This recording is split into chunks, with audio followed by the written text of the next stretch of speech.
Why tell somebody you got to invest with me? You got to hire me. Just be relatable, be friends, and ask more questions. You're going to attract those people. And that happens with your meeting in person. Most hosts never achieve the results they hoped for. They're falling short on listenership and monetization, meaning their message isn't being heard and their show ends up costing them money. This podcast was created to help you grow your listenership and make money while you're at it.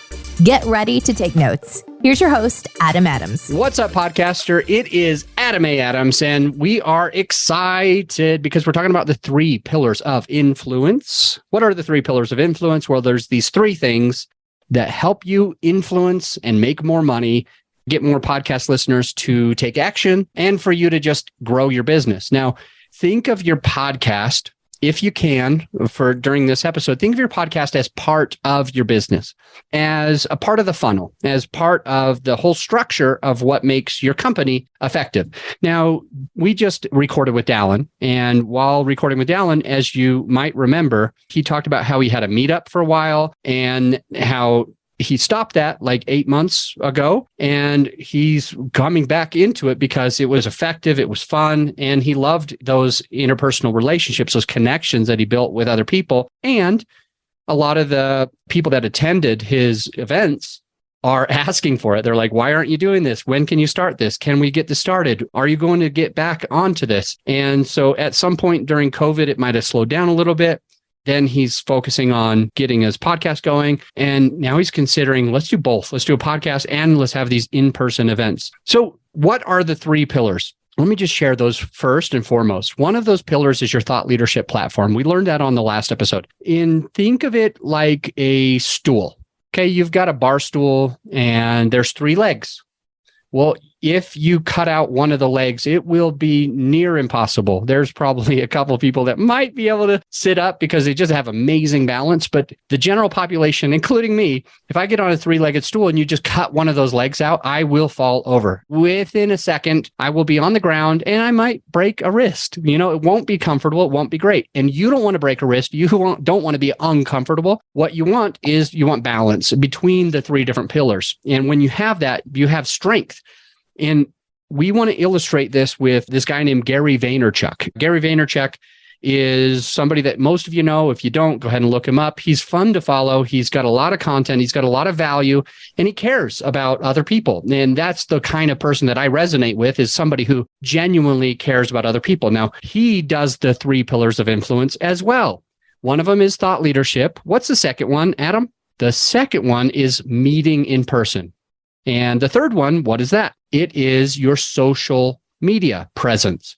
Now, Gary Vee said back in 2016 that if you're not active on social media, by the year 2023, you will lose in business. Now, we are recording halfway between, in the middle of 2023. That's when I'm recording this. It's not in the beginning or the end of 2023, but man, if Gary Vee knew this, 6 years before now, 7 years before now, he was already saying, if by 2023, you're not active on social, you will lose in business. And I'm seeing this left and right where he's absolutely correct. People are coming into the space of entrepreneurship, coaching, real estate investing, podcasting, whatever. And they actually just don't get any listeners, any followers, any clients, because here's the thing. Why do you need social? It's because you need to be able to talk about what you're doing on your thought leadership and in your business. Why do you have a thought leadership platform? So you can add value to your perfect avatar, the person that you want to do business with. You can add value with them, and it can be up 24/7. They can check it out when you are sleeping. They can check it out tomorrow. They can check out that episode 10 years from now. They can listen to all of your episodes. And each of these things is a huge benefit for you, because now you're going to make a lot more money in your business because they all work cohesively together. So don't be afraid of social. Don't be afraid of a thought leadership platform like a podcast or a YouTube channel or a book. These are the 3 options. What could you do for thought leadership? I could do a podcast, or I could do a book, or I could do, what was the third one? Podcast, book, or YouTube channel. So I could do videos, audio, or written. Or even a blog would work. But this is thought leadership, where you do something one time and it's available all the time. People can share it. They can talk about you behind your back in a good way. They can talk about you when you're not even in the room. You're sleeping, you're on vacation, you are in Mexico, you're in Hawaii, you're in Jamaica, the Philippines, Florida, California. You're hanging out, you're drinking a cocktail, you're hanging out, you're playing with your kids, you are going mountain biking, you are doing yoga and peaceful and relaxed, you're cooking. And while you're doing that, people are sharing your content. One person who listens says, that was valuable. I think my friend would like this too. And they share it. And now you're growing your influence because you have a thought leadership platform. You're adding value to your target audience and they share it with their friends. They talk about it. They tell their friends what's going on. They talk about, hey, have you listened to Adam's podcast? Have you listened to Dallin's podcast? Have you listened to Sarah's podcast? Have you listened to Emily's podcast? Have you listened to April's podcast? They will talk about this. They will talk about you. They'll talk about John's podcast. They'll share it with their friend. This is the point, is to get people to talk about you when you're not even in the room. And the more content that you have, the more likely that they're going to share more often. So that's one, the thought leadership. What was the second one? That is meeting people in person. Now, I was able to achieve this a while back with a meetup group. Dallin was achieving this a while back with his meetup group. He's going to get right back into it because it was fun. It was effective. He's just going to slow down on it. So it's not going to be as much, but he's going to do it every quarter instead of every month. And he's keeping the podcast. You need to meet people in person. And I would say on the episode that we just recorded with Dallin that you probably just listened to, or if you didn't, you'll listen to it after this. But I will say when listening to that, it almost sounds like Dallin says he doesn't think a Zoom is quite as good as meeting actually in person. And while I have to agree with that, is it even more effective to be in person, breaking bread, having a cocktail, sitting down on a couch, walking around, and basically being right in front of each other? Yeah, it probably is. However, I still think that meeting on a Zoom is a lot like and has a lot of the same things as meeting in person. And if you look back and refer to that episode that we just did with Dallin Schultz, one of the things that he mentioned is how he hired our company. He's working with our company. And part of it was we sat down in person at this restaurant that was right by my office. And it was with his partner. And we were able to talk about our backgrounds. We were able to shoot the breeze, shoot the shit, talk about what has happened in our past, things that are alike, whether it's kids or religion or sports that you watch or sports that you do or hobbies that you do, knitting, crocheting, who knows what. If you're in person, is a little bit more likely that you're going to get into some of that deeper stuff. It's just a little bit more likely. For example, you're on a Zoom and you've been working, and sometimes we stop thinking about how do I become a human? How do I make this interaction more human, more personal? How do I do that? In many cases, when we're on a Zoom, we are thinking, how do I make this more time efficient? What are the questions that I need to ask? What do I need to tell this person? And then somehow when you're in person, actually meeting, sitting down, eating, drinking, walking, whatever, on a couch at a conference, when you're sitting down, it's like you can talk about anything. It's more likely that you will talk about more of those deeper parts of you and your hobbies, your commonalities, than if you're on a Zoom. So it is natural that way. But if you can get on the Zooms when you're meeting in person, I'm using air quotes right now, meeting in person, I'm including a Zoom right now, because sometimes I meet in person, using air quotes, with somebody who's in another country or even just another state or a province than I live in, or even just another city. And it can still be effective if you focus on getting real, if you focus on and can try to just imagine, what would I be saying? What would I be asking? What are the commonalities? And just let it kind of go free. I think a problem that a lot of people do when they meet in person or when they go to like a lunch or a Zoom in general is that a lot of people are too businessy. They're too like scripted. They have these things in their mind where they say, oh, this is my elevator pitch. I have to say all of these things.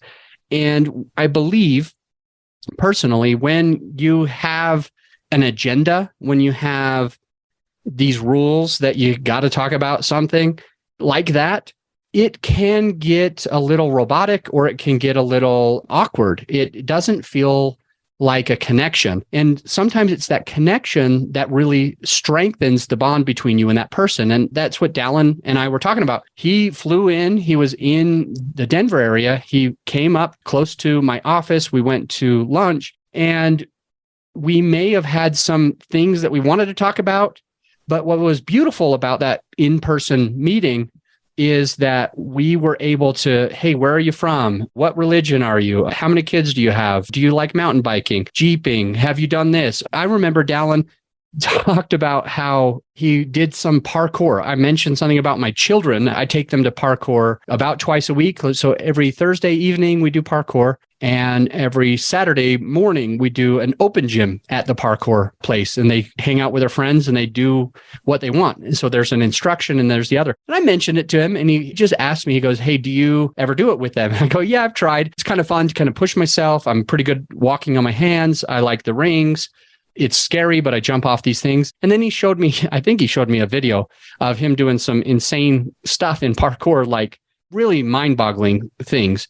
And so we were able to relate on that note. And it would be less likely that he could have, just handed me his phone with this video of him jumping off some building or whatever it was that he showed me. Can't remember now, but it would have been really hard for him to hand me the phone if we were on a Zoom. Sure, it might have been saved to his device, to his computer. Maybe he could have shared his screen with the computer sound. But it can be a little bit easier when you're actually in person. But I think a very close second is if you are conscious about it, if you're focused on it, if you do a decent job at thinking about being intentional, if you will, thinking about the process of just, hey, let's just shoot the shit. Let's just be friends. Let's just get to know each other and not have effing agenda of how do I shove down the throat of this person that they should invest in my company? How do I shove down the throat that I'm the best person at helping podcasts? Why focus on that? Why tell somebody you got to invest with me? You got to hire me? Just be relatable, be friends, and ask more questions. And I think you're going to attract those people. And that happens with your in-person meeting in person. So again, the 3 pillars, I'm just going to brief them again because this is so important.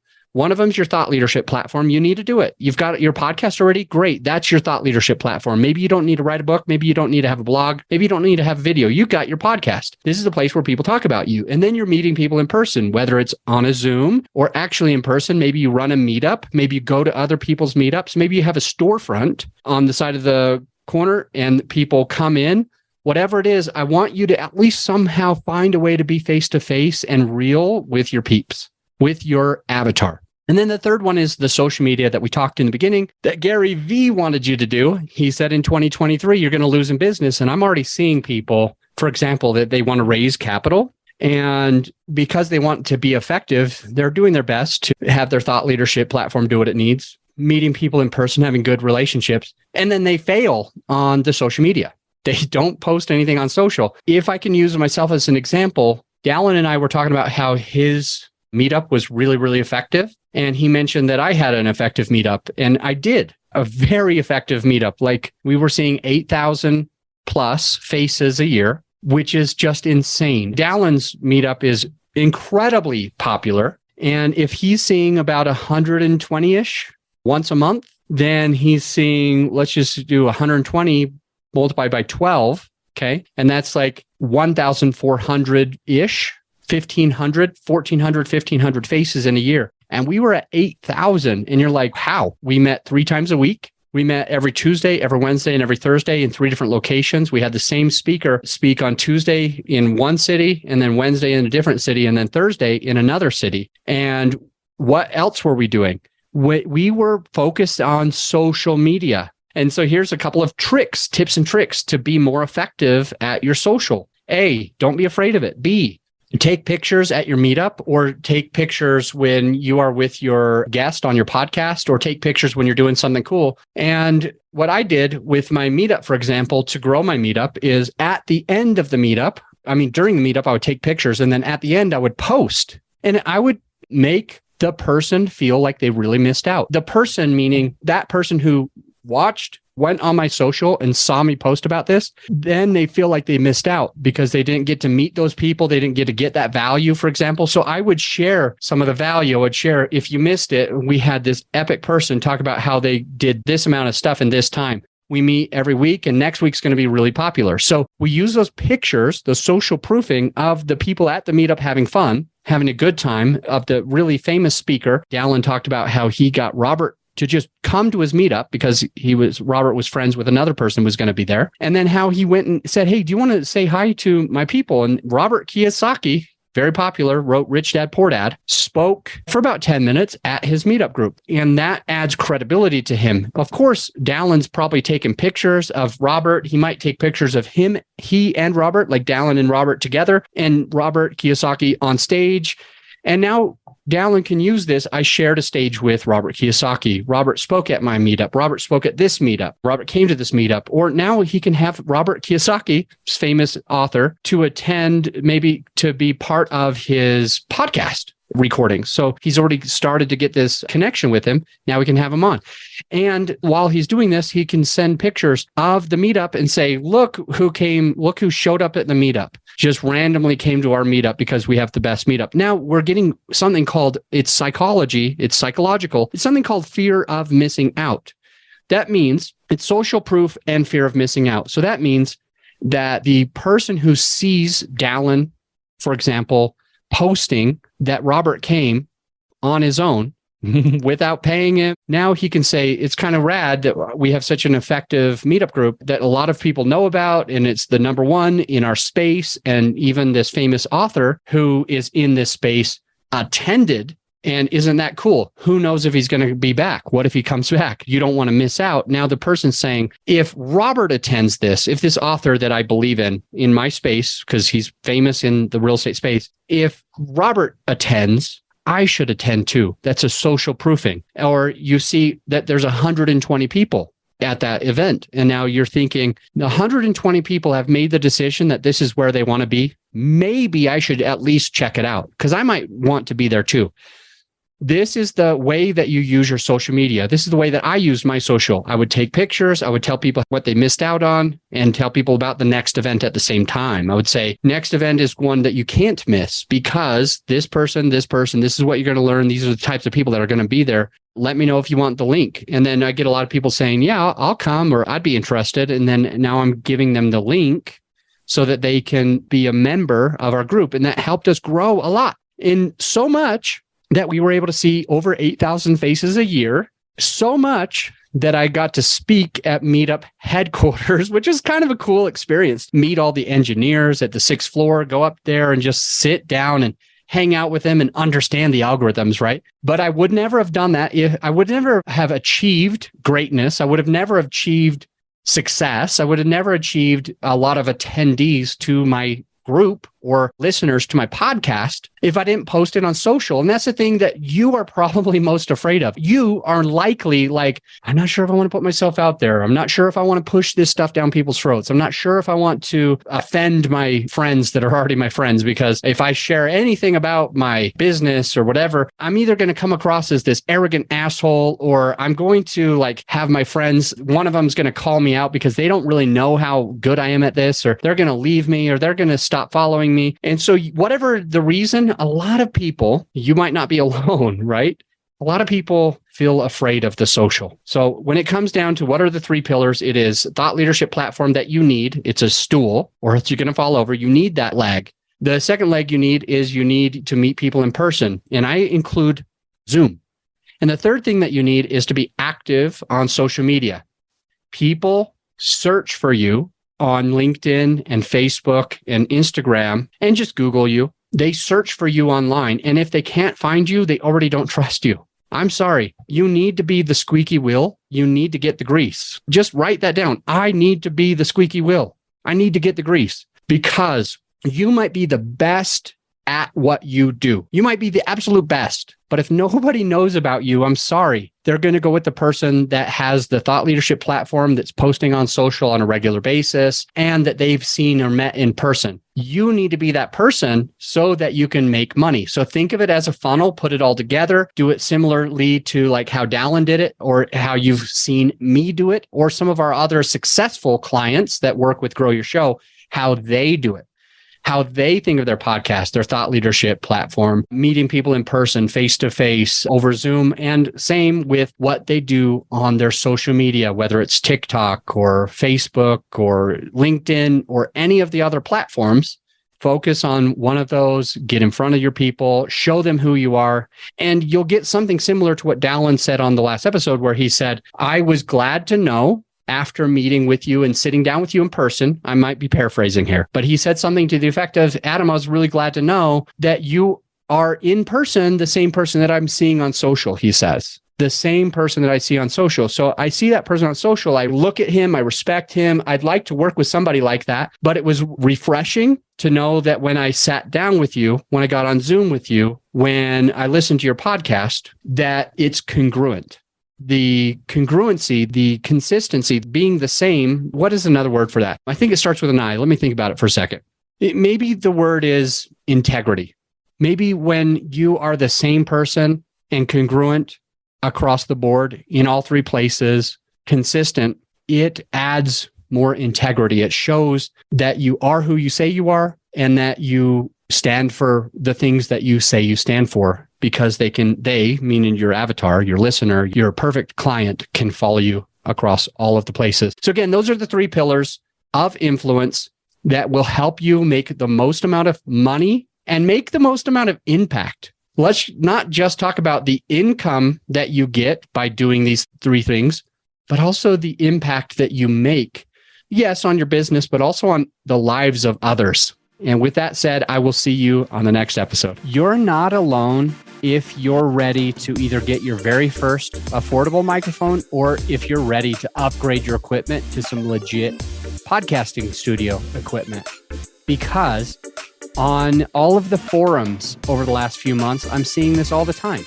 Even my own personal clients that work with my team, they're ready to get that next microphone. They're asking us for it. Additionally, when I'm on discovery calls with potential clients, they're always asking for this stuff. Hey, what mic do you recommend? Hey, what lighting do you recommend? What webcam should I be using? So many questions. And so what we did, my whole team has put together a PDF so that if you're one of those people who is looking to either get your very first affordable microphone, or if you're ready to upgrade your equipment to more professional podcast studio equipment, whether it's soundproofing or whatever, we've got you covered by going to growyourshow.com/PDF. And you can download the PDF for free, or right there on the webpage is everything that you would have, and you don't need to download the PDF. Either way, just go to growyourshow.com/PDF, which will put you to the podcasting equipment that me and my team have personally vetted. I'll see you on the next episode.